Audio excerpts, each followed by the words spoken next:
책을 소개합니다. 책을 읽고 교육에 대해 이야기합니다. 어서 오세요. 정동책방입니다.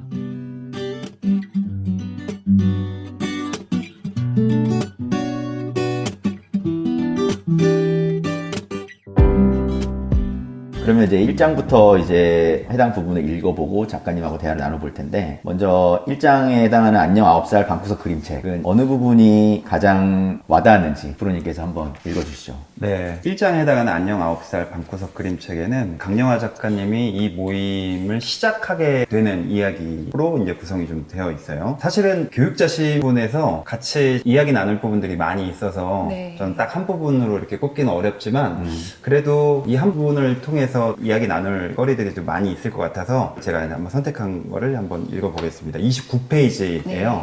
29페이지 이제 전후로에서 앞에 어떤 이야기가 나오는지 잠깐 말씀드리면, 초등학교 1학년이 돼서 엄마들과 이제 대화를 나누면서 방과 후에 뭐 하냐. 네. 그래서 이제 학원을 보낸다. 뭐 이런 이야기들이 좀 있었고, 학원 안 보내면 뭐 하냐. 뭐 이런 얘기들이 있는 그 대목이 있습니다. 그때 이제 작가님이 이렇게 기술을 하셨어요.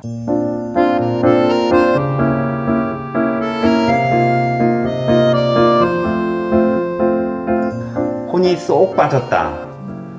선배 엄마의 체계적이고 확신에 찬 답변을 듣고 한없이 쪼그라들었다. 그렇게 쪼그라든 채로 놀이터를 빠져나왔고 진지하게 생각하는 계기가 되었다. 교사로서 나름의 교육 철학을 가지고 배움에 있어서 학생들에게 좋은 영향력을 끼치기 위해 노력해왔다. 양육자의 교육 철학도 그것과 크게 다르지 않다고 생각했고 배움의 품에서 벗어나지 않는다고 생각했다. 배움의 철학이 뿌리 내리기 시작하는 초등학교 시절을 급류 타듯 흘려보내기는 싫었다.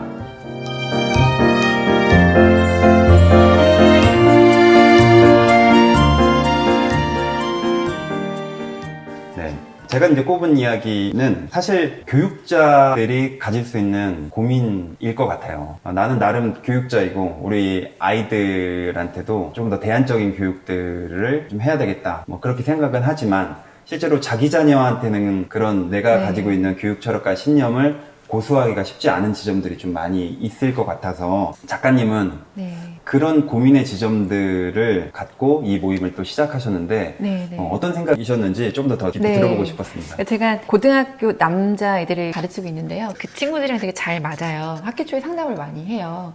그래서 애들이랑 이런저런 얘기할 때 꼭 유년 시절 이야기를 끄집어내거든요. 어떻게 질문을 하냐면요. 너 한글 완전 빨리 뗐지? 이렇게 물어봐요. 선생님 어떻게 알았어요? 이렇게 얘기하고 한자 시험도 많이 봤었겠네? 급수가 몇이야? 이러면 어떻게 알았어요? 이렇게 제가 정의하는, 저는 애들의 신동 시즌이 있다고 보거든요. 그 신동 시즌의 이야기를 꺼내요. 그때가 한글을 깨치고 6살, 7살, 그리고 한글을 읽고 지나가다 간판 읽고 막 이러면서 주변에서 막 기립박수를 보내는 시기예요. 그때 곧장 애들은 굉장히 많은 학원으로 다니게 되더라고요. 엄마들이 똑똑해. 무엇인가 포착한 순간부터 뭔가 이제 애들한테 인풋을 많이 하는 시기였던 것 같아요. 그래서 재밌게 그때 이야기를 회고를 하는데 애들이랑 이렇게 막 얘기하다가 갑자기 서로 말이 없을 때가 있어요. 점점점 이럴 때가 있어요. 왜냐면 그때 그랬죠 선생님, 저 장난 아니었어요, 정말 똑똑했거든요, 이런 얘기 하다가 점점점 이런 식의 지금을 돌아보게 되는 거예요. 근데 지금 나는 약간 이런 시기가 되고 저도 약간 그런 질문을 지금을 돌이켜보는 성찰적 질문으로 한 것이거든요. 그래서 왜 지금은 이렇게 학업이 힘들고 우리가 진로가 좀 희미해지고 뭔가 힘들까? 이렇게 이야기를 같이 이어나가거든요. 그럴 때 제가 포착했던 부분이 아이들이 어렸을 때 이야기를 할 때 굉장히 생기가 있어요. 그러다가 어느 국면부터 이제 뭐 사춘기 이야기 진입하고 이러면서 뭔가 애들이 좀 이제 희미해지는 눈빛을, 낯빛을 보게 되고 지금의 나는 여기서 이제 정체되게 되더라고요. 그래서 다시 거슬러 올라가서 유년 시절에 너무 많이 안 논 것 같다라는 결론에 도래하게 돼요, 서로가. 그때 많이 학원을 다녔고 여러 가지 시험을 보다 보니 여러 가지 영어 학원과 수학 학원과 뭐 이제 한자 학원과 여러 가지를 하다 보니 시간이 너무 쫓긴 유년 시절을 보낸 아이들을 제가 상담을 많이 하게 됐던 거죠. 그래서 제가 그때 스스로 다짐했던 계기가 있었던 것 같아요. 물론 육아휴직은 그것 때문에 한 것은 아니었고 여러 가지 일이 있어서 하게 된 것도 있었지만 내가 육아휴직을 한 기간 동안은 좀 햇빛을 받으면 놀게 해야겠다. 그리고 그때 학원이 내가 생각하는 그 12년의 교육과정 초등 6년, 중학교 3년, 고등학교 3년 동안에 그렇게 중요하진 않겠더라 이런 생각을 하게 된 거예요. 그래서 초등학교 1학년이 딱 되어서 학기 초에 두루두루 이웃 엄마들에게 여러 가지를 물어보긴 했었지만 희미하게나마 저한테 이제 그런 교육 철학이 좀 베이스에 깔려 있었고 그런 답변을 들을 때마다 오히려 조금 더 명확해졌던 것 같아요. 아, 나는 그럼 보내지 말아야겠다. 그렇지만 답은 없었어요. 뭘 해야 될지는 몰랐지만 일단 보내지 말고 일단 놀게 해야겠다. 방과 후에 책가방을 집어 던지고 운동장을 가로지르면서 노는 시간의 선물을 줘야겠다. 이런 생각을 하게 됐던 것 같습니다. 네. 그러니까 작가님이 본인의 이상, 막연한 어떤 기대감을 가지고 이 책 모임을 했다기보다는 학원이 아닌 내가 이 책 모임을 해야 되겠다라고 했던 건 어떻게 보면 내가 관찰한 아이들의 경험을 맞아요. 통해서 네, 네. 어느 정도는 확신이 또 있다고 볼 수도 있을 것 같아서 이 방송을 들으시는 우리 청자분들이 뭐 그러다가 이제 고학년이 되면 또 학원을 보내겠지 하는 그런 생각을 또 하시는 분들도 있을 것 같아요. 그런데 실제로 내가 가르쳐 본 우리 학생들의 그 유년 시절의 그 경험들은 내가 지금 하고 있는 이 활동이 훨씬 더 아이들의 풍요로운 삶의 질이 더 높아지는 그런 일이 될 거야라고 하는 확신이 있는 것 같아서 네.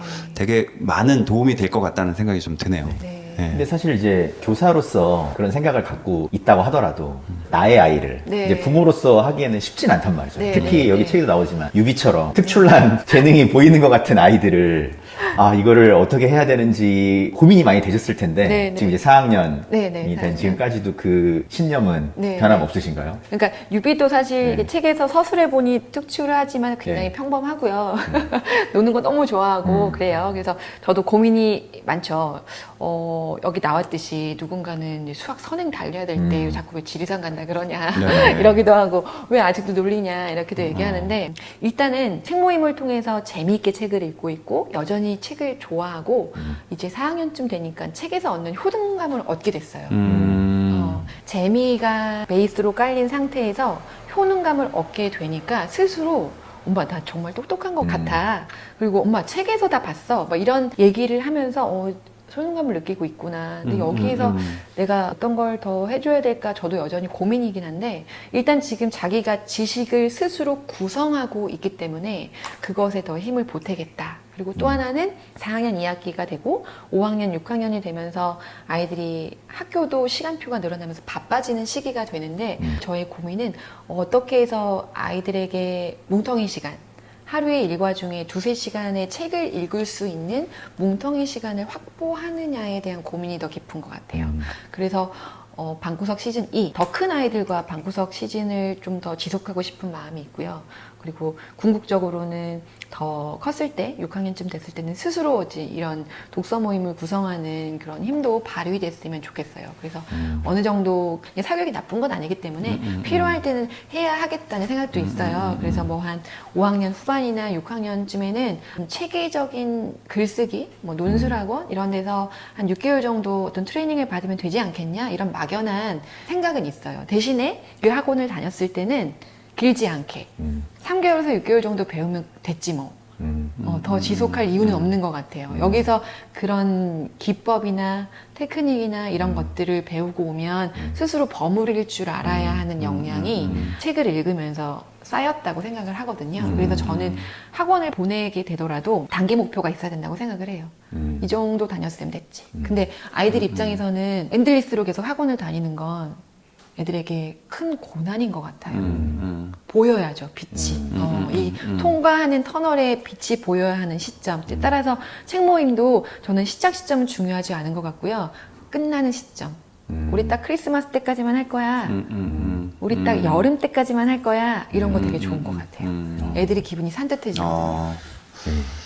그렇군요. 학원을 어떻게 활용해야 되는지, 네. 이용해야 되는지에 네, 네, 대한 것도 되게 좋은 이야기인 것 같고 네, 네, 네. 지금 이제 이 모임을 언제까지 한다라는 네, 네. 그것도 되게 중요한 것 같아요. 그렇죠. 되게 중요합니다. 네, 네. 네. 아이들은 다 계산하고 있거든요. 그래? 맞아요. 계속 몇 년 동안 할 거야. 이렇게 되면 이제 네. 시작도 하기 전에. 그렇죠. 도대체 언제 끝나는 건지. 네. 그림책을 다 읽어야 끝나는 건지. 예. 뭐 나중에 또 이따 질문하겠지만 갑자기 이제 궁금해져서요. 유비는 지금도 동의보감에 네, 네, 관심이 되게 좋아해요. 많아요? 네. 되게 좋아하고요. 경혈책을 되게 좋아하고요. 음.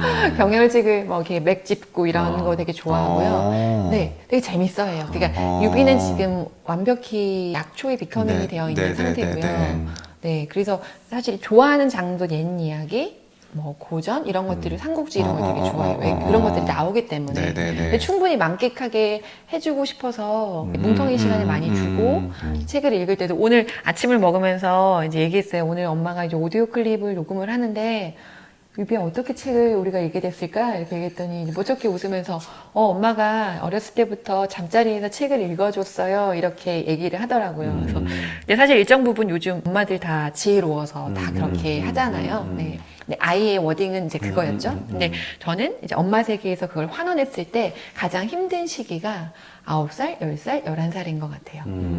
이 3년의 시간 정말 애들이 똑똑해지는 제가 정의하는 신동 시즌이거든요. 그러니까 한글 떼고 한자 막 알고 하는 그 신동 시즌은 어른들이 애들을 해석하는 신동 시즌인데 저는 역으로 정말 아이들 스스로 똑똑해지는 시기는 9살, 10살, 11살인 것 같아요. 그래서 그 시간을 잘 관통해서 이제 고학년으로 가고 중학교로 가면 좋을 것 같아요. 네, 그래서 그런 의미에서 유비는 여전히 스스로 비커밍 하고 있는데요. 제가 재밌게 읽은 책 중에 타일러 라쉬의 두 번째 지구는 없다라는 책이 있는데 네네네. 그 타일러 라쉬가 이런 얘기를 해요. 어렸을 때 아이가 지나가는 비행기를 보고 엄마 비행기 너무 좋아요. 비행기 저 장난감 사주세요. 이러면 갑자기 엄마가 눈빛이 싹 변하면서 파일럿이 돼볼까? 이렇게 이렇게 네. 약간 그렇죠. 어떤 자신의 네네. 아이의 네네. 재미의 네네. 기호를 네네. 직업으로 바꾸는 그런 거를 하지 않으면 좋을 것 같아요. 저도 지금 유비가 굉장히 그 약초에 꽂혀 있고 이런 거에 꽂혀 있는데 옆에서 한의사가 되어볼까? 이런 거 네. 환원하는 것을 굉장히 저는 다제하고 있거든요. 절제하고 있거든요. 네. 그러니까 그런 타일러 라시의 말처럼 아이들이 좋아하는 단순히 그냥 재밌어서 하늘을 날아서 재미있는 거지 내가 파일럿이 되겠다고 한 적은 없는데 네. 어른들이 자꾸 그것으로 바꿔내거든요. 네네네.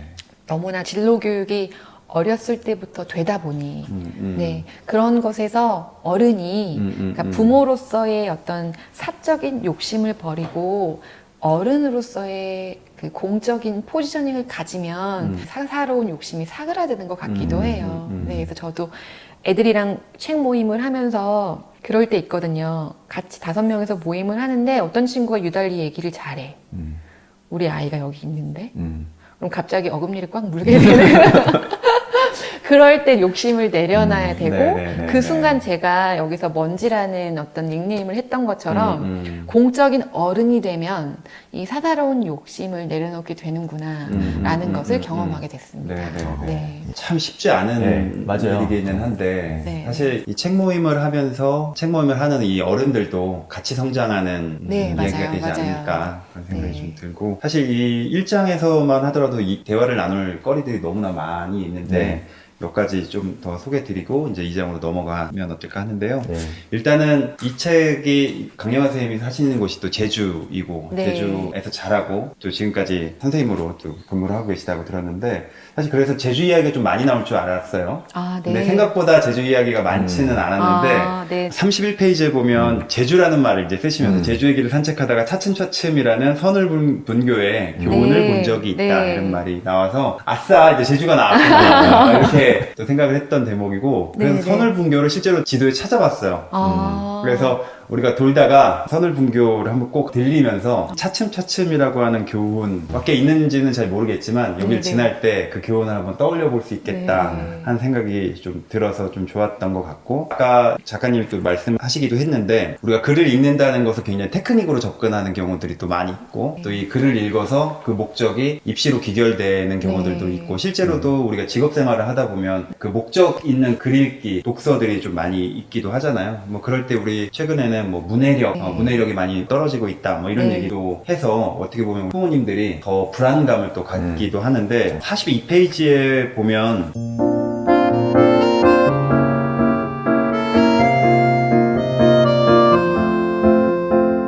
문해력은 비커밍 할 수 있는 능력이다. 그리고 주인공에게 혹은 책을 쓴 작가에게로 비커밍 할 수 있는 마음의 품, 지성의 깊이다.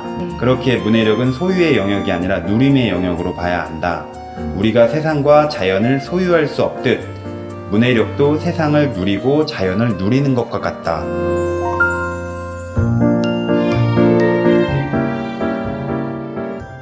이 말이 너무 와닿았고, 그렇지. 우리가 책을 읽는다는 것은 누리는 영역이지. 아이들이 책을 읽는 것을 현실적인 성취감에서 시작하는 것이 아니라 누군가에게로 또는 어떤 사물이든 자연이든 간에 우리가 누릴 수 있는 정말 넉넉한 사람이 되는 사람이 참 되면 좋겠다. 그런 생각이 좀 들었던 것 같아요. 다 읽으신 건가요? 네. 지금 하나만 뽑아달라니까 몇 개를 지금. 아, 욕심이 나서 네, 다음부터는 철저하게 하나만 하도록 하겠습니다. 네.